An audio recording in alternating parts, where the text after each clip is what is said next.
아멘. 주님의 평강과 은혜가 여러분에게 임하기를 축복합니다. 오늘은 종교개혁 507주년 되는 뜻깊은 주일이기도 합니다. 1517년 10월 31일 마르틴 루터가 비텐베르크 성당 문 앞에 95개 교회에 질문서를 붙이는 것으로 시작하여 대종교개혁이 일어나기도 했습니다. 부활절, 성탄절 다 중요한 절기입니다마는 개혁교회는 종교개혁으로 출발된, 즉 탄생한 교회이기 때문에 개신교, 즉 개혁교회는 종교개혁 기념주의를 뜻깊은 날로 바라볼 수 있어야 합니다. 그래서 전 세계 개혁교회들은 종교개혁 기념주일이 오면은 많은 세미나를 열고 어떻게 하면 보다 나은 주님이 원하는 교회로 나아갈 수 있을 것인가 함께 고민하는 그런 시간을 갖기도 합니다. 여기저기서 교회가 계속하여 개혁되어야 한다, 이런 구호도 심심찮게 들리기도 합니다. 한국 교회가 위기와 분란과 어려움이 있을 때마다 우리는 종종 그렇게 이야기하죠. 교회가 개혁되어야 한다고. 그런데 중요한 것이 하나 빠진 것이 종종 있는데, 그것은 나를 제외할 때가 많다는 겁니다. 나를 제외하고 이렇게 말하는 거죠. 남의 일 보듯 교회 개혁되어야 돼. 교회가 무엇입니까? 교회는 예수 그리스도를 믿는 무리들 의미합니다. 이 건물을 교회라 말하지 않습니다. 이건 예배당일 뿐이고, 교회는 예수 그리스도가 나의 구주입니다라고 고백하는 사람들의 모임이라면, 저와 여러분이 개별이 모여서 교회가 되었다면 저와 여러분이 교회인 것입니다. 성경에서도 너희가 성전이니 이렇게 기록하고 있죠. 너희가 성전이다. 즉 저와 여러분이 교회인 것입니다. 그러므로 교회가 개혁되어야 한다는 이 의미는 내가 개혁되어야 한다는 의미이기도 합니다. 그러므로 말미암아 나를 제외하여 누군가 개혁되어야 한다는 것이 아니라, 우리는 먼저 내가 개혁될 때, 내가 변화가 될 때 가정이 변화가 되고 교회가 회복되고 나라가 안정될 줄로 믿습니다. 그래서 항상 우리는 나를 볼 수 있어야 됩니다. 오늘 그래서 제목도 제가 개혁이라는 좀 무시한 단어를 쓰지 않고 변화라는 단어를 사용했습니다. 나의 변화로 통하여 공동체의 개혁이 가능하기 때문입니다. 오늘 우리가 읽은 본문은 마태복음 7장 마지막 부분입니다. 이런 내용이죠. 주님께서는 이런 비유를 통해서 우리가 어떻게 살아가야 하는지에 대한 말씀을 주십니다. 즉 모래 위에 집을 지은 자와 반석 위에 집을 지은 자의 두 비유를 통해서 우리가 어떠한 삶을 살아야 하는가 대한 내용을 주께서 전하십니다. 이 당시 유대 근동 지방, 지금도 마찬가지입니다만은 거의 사막 기후에 가깝기 때문에 비가 거의 내리지 않습니다. 강수량이 연중 200mm도 안 됩니다. 그런데 그 10달 넘게 비가 오지 않는 이 지역이 비가 한 번 오면은 땅이 흡수를 다 하지 못해서 낮은 강가로 흘러 들어가게 되고, 이렇게 모인 강이 범람하여서 주변에 있는 모든 모래 위에 집을 지은 집들을 쓸어가 버리고 맙니다. 그런데 사람들은 홍수가 지나가면 또 강 주변 모래 언덕에 또 집을 짓는 거예요. 왜? 강 주변에는 집을 짓기 쉬운 재료가 많기 때문입니다.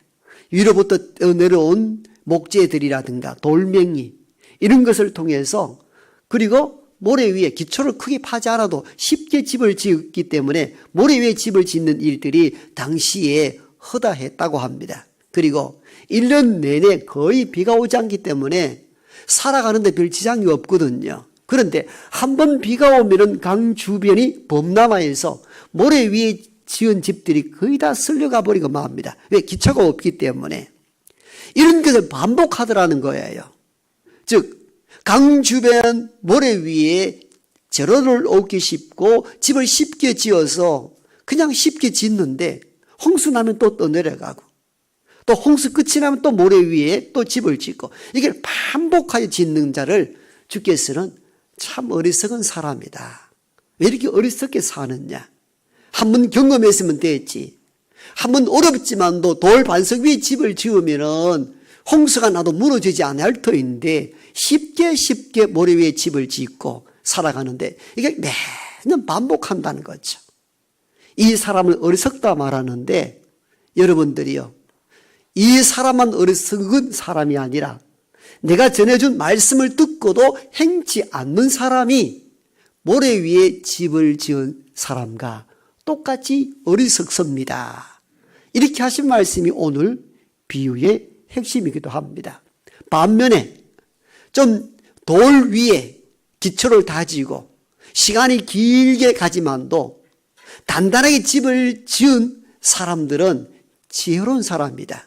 왜냐하면 홍수가 나고 비가 내려도 쉽게 무너지지 않기 때문이다. 이처럼 말씀을 듣고 행하는 자가 반석 위에 집을 지은 지혜로운 사람과 같아. 이렇게 비유를 설명합니다. 주께서 이 말씀을 하시는 시점이 언제인가 하면은 산상수훈 설교의 마지막 결론부로 이 말씀을 주십니다. 산상수훈이라는 것은 산 위에 올라서 무리들에게 그리고 제자들에게 가르친 보석과 같은 말씀의 뜻을 산상보훈, 산상수훈 이렇게 가르칩니다. 오늘날 읽어보아도 예수님의 설교를 뛰어넘을 만한 설교는 존재하지 않습니다. 얼마나 놀라운 문제요. 이 설교를 다 마쳤을 때에 사람들이 이렇게 놀라워합니다. 그게 7장 마지막 절에 나옵니다. 이는 서기관들과 같지 않더라. 들어보니까 평생 들을 수 없었던 말씀을 예수님을 통해서 들었다는 거 깜짝 놀라워합니다. 산상수훈의 설교는 팔복으로 시작하잖아요. 그죠? 이 복의 개념은 이제껏 인간들이 들었던 복과 다른 개념의 복을 말씀하십니다. 심령이 가난한 자, 의에 줄이고 복이 많은 사람들이 복이 있다는 것입니다. 이제껏 우리가 들어왔던 복의 개념과 다른 차원의 복의 개념을 설명해 주십니다. 이래서 너희는 세상의 소금이고 빛이다. 여러분들은 세상의 소금이요 빛이니 그러므로 빛으로 어둠을 몰아내고 소금으로 맛이 없어 살맛없는 세상 사람들에게 살만하는 세상을 만들어라. 권면을 하십니다. 그러고 난 이후에 모세가 주셨던 율법을 재해석합니다. 모세의 율법에는 간음하지 말라. 여인과 간음하지 않는 것이 율법이라면 나는 너희에게 명하노니 이미 사람을 보고 음욕을 품는 자가 이미 간음했다. 문제의 본질을 캐치하여 모세 율법을 서럽게 해석하여 내놓았습니다. 사람들이 놀라워했던 이유가 거기에 있었습니다. 기도에 대한 가르침도 예외가 아니었습니다. 사람들 보이는 성전 입구나 시장 오기에서 손을 들고 기도하지 말라. 이는 하나님께 하는 것이 아니요 사람에게 보이기 위함이라. 너희는 기도할 때에 골방에 들어가 은밀한 가운데 기도하라. 당시 기도가 외적인 것, 사람을 의식한 기도가 많이 있었어요. 그러한 기도하지 마라. 중언부언하지 마라. 말을 많이 하여야 하나님이 들으실 줄 아느냐. 진심으로 하는 그 기도 하나님이 응답하신다. 주님의 가르침이었습니다. 원수를 사랑하라. 오른팔을 되면 왼편을 돌려대고 너희가 대접받고자 하는 대로 남을 대접하라.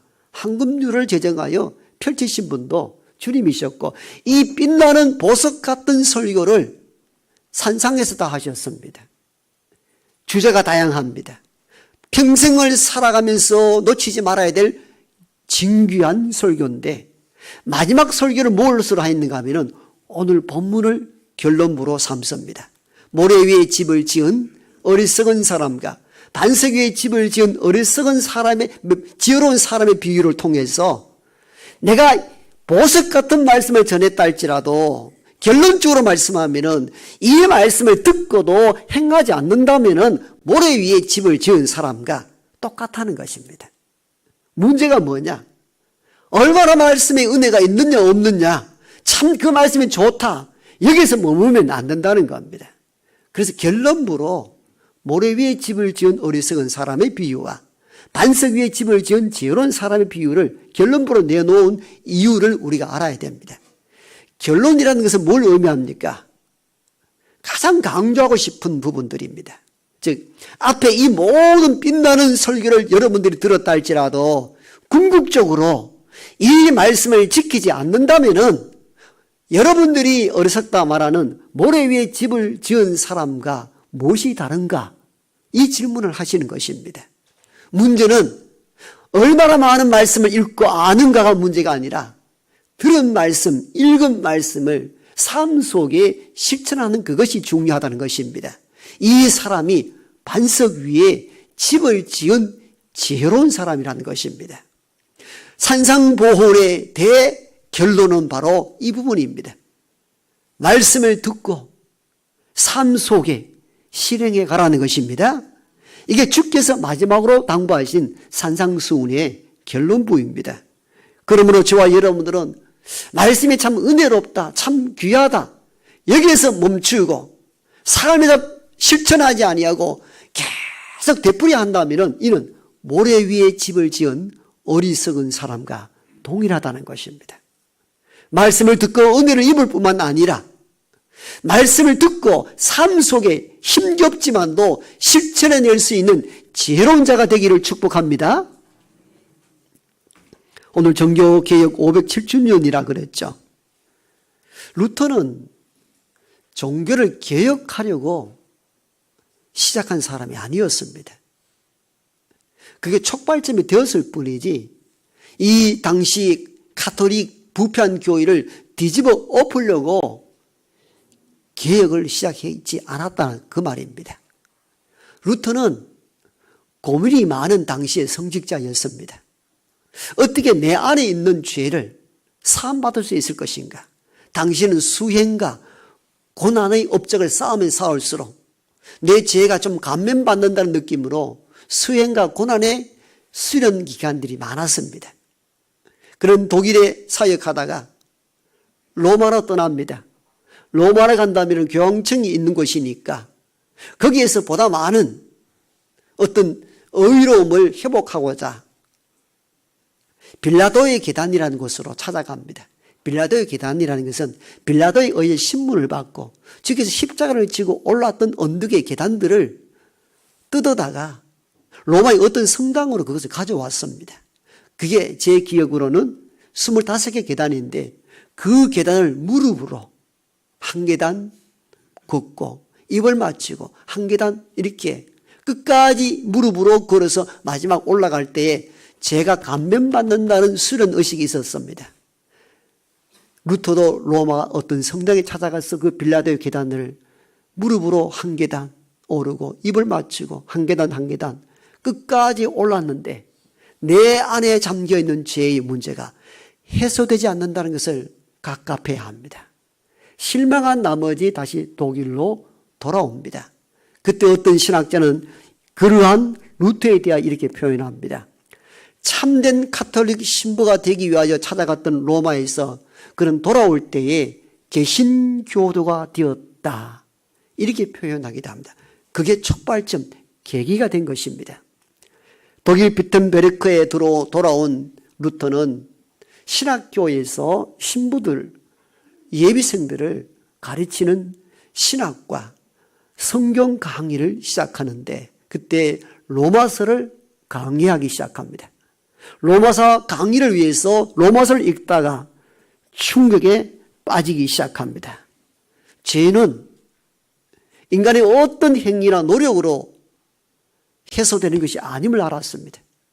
의인은 믿음으로 산다는 법칙을 로마서를 읽고 연구하다가 깨달았습니다.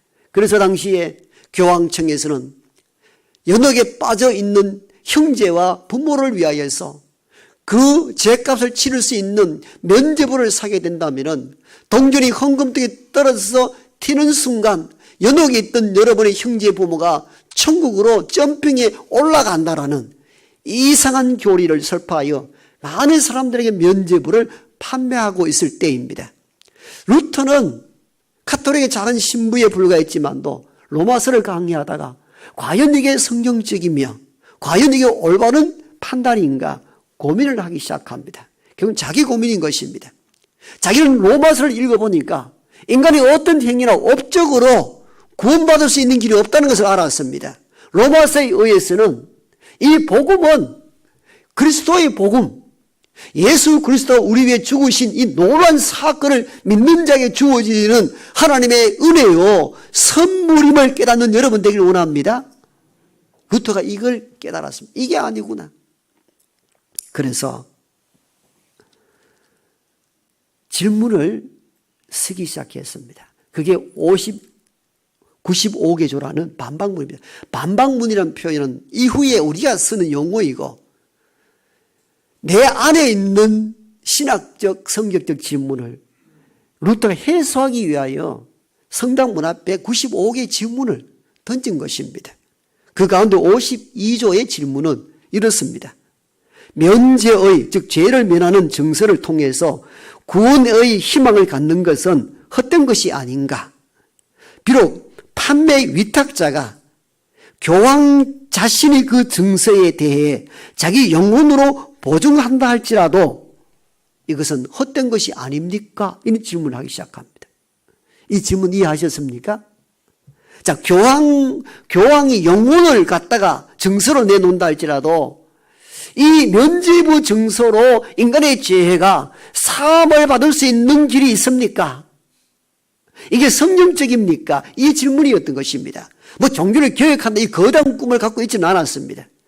루터는 내 안에 채워질 수 없는 고민들, 죄에 속함이 어떻게 가능한가?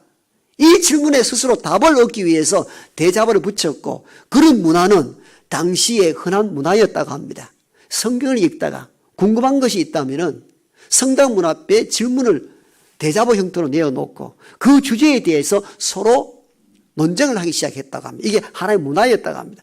루터는 그런 차원에서 내가 갖고 있는 이 아픔, 죄의 문제가 면죄부를 헌금으로 삼으로 해소된다고 하는 이것이 옳은 일인지, 빌라도의 계단을 무릎으로 꿇고 계단 올라가면 내 죄가 사면받을 수 있는 길이 있다고 하는데 경험해 보니까 그렇지 않더라는 거예요. 나는 로마서를 읽다가 놀랐습니다. 로마서의 기록에 보면은 결국은 그리스도 예수 외에 우리 죄를 사할 수밖에 없다는 것이 있는데 여러분들은 어떻게 생각하느냐는 거예요.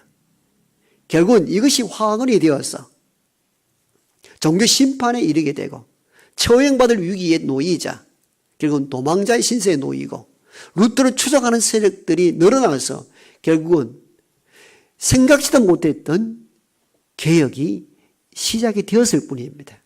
루터는 그걸 고민한 거예요. 내 안에 채워질 수 없는 고민들.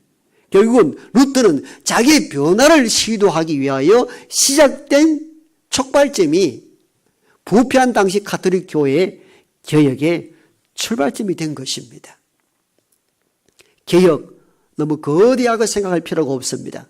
종교개혁 기념주의를 통하여 우리는 말씀을 통하여 저와 여러분 스스로를 볼 수 있기를 원합니다. 나는 말씀 앞에 선 사람은 어떤 사람인가? 나는 말씀을 날마다 읽고 행하고는 있는가? 모든 개혁의 출발은 나의 변화로부터 출발한다는 사실을 기억하는 기념주의 되기를 원합니다. 이게 개혁의 시작입니다. 우리는 개혁 말할 때에 나를 제외하여 어떤 공동체를 제3자적 입장에서만 말씀하는데 개혁은 그렇게 시작되는 것이 아닙니다. 말씀을 읽고 듣고 하는 그 자리에 내가 그 말씀대로 살아가서 내가 변화될 때 가정과 교회와 나라가 변화될 줄로 믿습니다. 이 거룩한 일에 함께 동력하는 우리 모두가 되기를 축복합니다. 아버지 하나님,